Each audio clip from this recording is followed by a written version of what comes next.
The ജേർണലിസ്റ്റിലേക്ക്.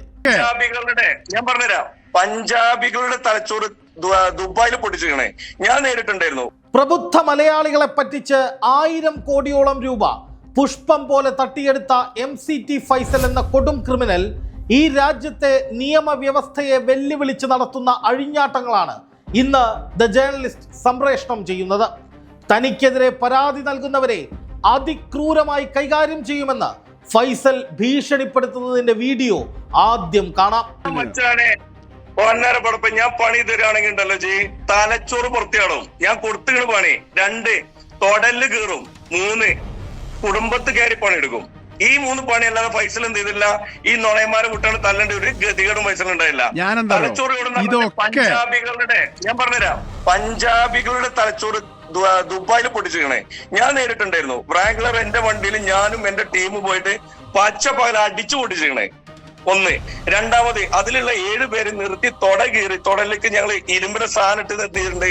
ഓല അവിടുന്ന് കയറ്റി വെച്ചിട്ടുണ്ട്. 3ാമത്തത് ഇവിടെ വന്നിട്ട് എനിക്കിതേ പണി തന്ന വക്കീലിന്റെ പെരി കയറിയിട്ടാണ് ഞാൻ പണിയത്. ഓനെ ഇത് പുറത്ത് ഇതൊന്നും മൈ ക്ലബ് ട്രേഡിംഗ് അഥവാ MCT അടക്കം നിരവധി സാമ്പത്തിക കുറ്റകൃത്യങ്ങൾ നടത്തിയതിന് 58 കേസുകൾ നിലവിലുള്ള ഒരു ക്രിമിനലാണ് ഈ വിധത്തിൽ ജനങ്ങളെ ഭീഷണിപ്പെടുത്തുന്നത്.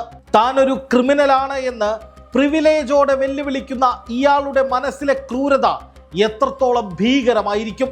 നീതിന്യായ വ്യവസ്ഥയോടുള്ള പച്ചയായ പുച്ഛവും ധാർഷ്ട്യവും ഇതിൽ നിന്ന് വ്യക്തമാണ്. ഈ മാനസികാവസ്ഥ ഉള്ളിൽ വെച്ചാണ് ആട്ടിൻ തോലിട്ട ചെന്നായയെ പോലെ ഇയാൾ ഇരകളെ തേടി നടക്കുന്നത്.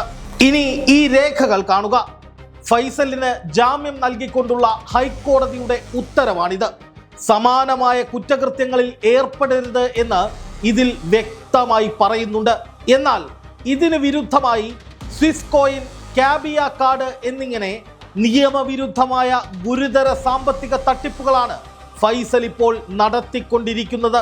ജാമ്യ വ്യവസ്ഥയുടെ നഗ്നമായ ലംഘനം നടന്നിട്ടും ഫൈസലിന്റെ രോമത്തിൽ തൊടാൻ പോലും കേരള പോലീസിന് കഴിയുന്നില്ല എന്നതാണ് ഏറെ ലജ്ജാകരം. എവിടെയുള്ളത് കമ്പനിയുടെ MD ആ കമ്പനി പറയട്ടെ, ആ കമ്പനി എന്റേതാണെന്ന് പറയാൻ എനിക്ക് എങ്ങനെ കഴിയാം? ഞാൻ അതിനൊരു പൈസ കിട്ടിയെന്ന് എനിക്ക് എങ്ങനെ തെളിയിക്കാം? എന്നിട്ട് പോലും ഈ കമ്പനിയിൽ 18-20 ലക്ഷം ഡോളർ കൊടുത്തിട്ടുണ്ടെങ്കിൽ എടുത്തിട്ട് തന്നെ കൊടുത്തേ നീക്കിരിപ്പ്. ഇനി ഒന്ന് എന്റെ പെർഫെക്റ്റ് അക്കൗണ്ട് ഞാൻ തരാം. 16 കോടി ഇന്ത്യൻ രൂപ അല്ലാതെ ഒരു രൂപ ഇവിടുന്ന് ഫൈസൽ എടുത്തതിന് ഒരു തെളിവുണ്ടാവില്ല. സമർത്ഥനായ ഒരു തട്ടിപ്പുകാരനാണ് താനെന്നും കോടികൾ അക്കൗണ്ടിലൂടെയും അല്ലാതെയും തട്ടിയെടുത്തിട്ടുണ്ടെന്നും അഹങ്കാരത്തോടെ തുറന്ന് സമ്മതിക്കുന്ന ഫൈസലിനെയാണ് ഈ വീഡിയോയിൽ നമ്മൾ കണ്ടത്.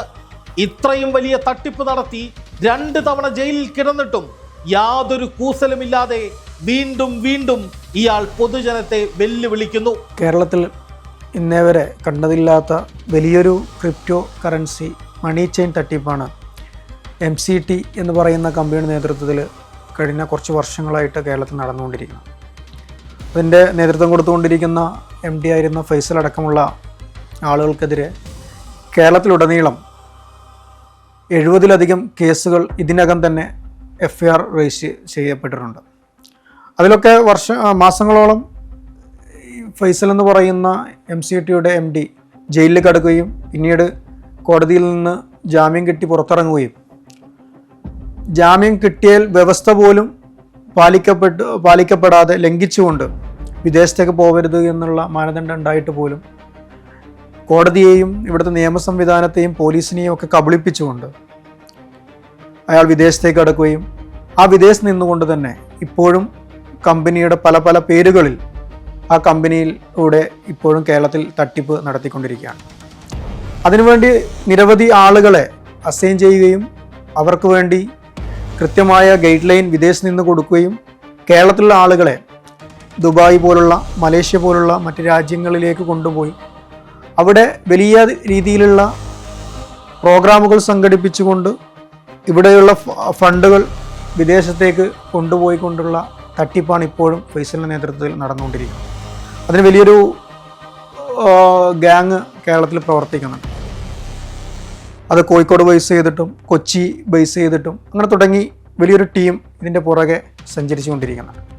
ഓരോ വർഷവും പുതിയ പുതിയ കോയിനുകളും പുതിയ പുതിയ പ്രോഗ്രാമുകളുമായിട്ട് കേരളത്തിൽ വരികയും സാധാരണക്കാരായ ആളുകളെ ടാർഗറ്റ് ചെയ്തുകൊണ്ട് അവരെ ബ്രെയിൻ വാഷ് ചെയ്തുകൊണ്ട് അവരെ കൊണ്ട് വീട് പണയം വെച്ചും സ്വർണം പണയം വെപ്പിച്ചും ഒക്കെ പണം എടുത്തുകൊണ്ട് ഈ പണവുമായിട്ട് ആളുകൾ മുങ്ങുകയാണ്.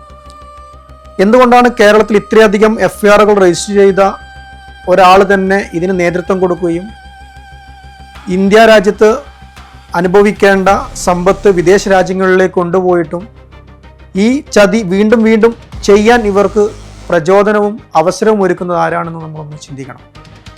അതിൻ്റെ തുടർച്ചയെന്നാണ് പാലക്കാട് സെഷൻസ് കോടതിയിൽ നിലവിൽ വാറണ്ട് പെൻഡിങ്ങിലിരിക്കെ ക്രിയാത്മകമായ ഒരു ഇടപെടലും നടത്താത്തതിൻ്റെ പേരിൽ പോലീസ് DGPക്ക് എൻ്റെ കക്ഷി പരാതി നൽകുകയും ആ പരാതിയുടെ അടിസ്ഥാനത്തിൽ എത്രയും പെട്ടെന്ന് തീർപ്പ് കൽപ്പിക്കണമെന്ന് ആവശ്യപ്പെട്ടുകൊണ്ട് ഹൈക്കോടതിയിൽ റിട്ട് കൊടുക്കുകയും ചെയ്യേണ്ട സാഹചര്യം വന്നു.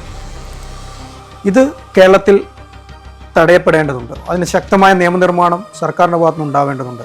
അങ്ങനെ ഉണ്ടായാൽ മാത്രമേ ഇതുപോലുള്ള വലിയ ചതികൾ നമുക്ക് തടയിടാൻ വേണ്ടി സാധിക്കുള്ളൂ. തനിക്കെതിരെ ശബ്ദിച്ചാൽ വീട്ടിൽ കയറി തീർത്തു കളയുമെന്ന് ഇരകളെ ഭീഷണിപ്പെടുത്താൻ ഒരു ക്രിമിനലിന് ധൈര്യം ലഭിക്കുന്ന സാഹചര്യം എങ്ങനെയുണ്ടായി?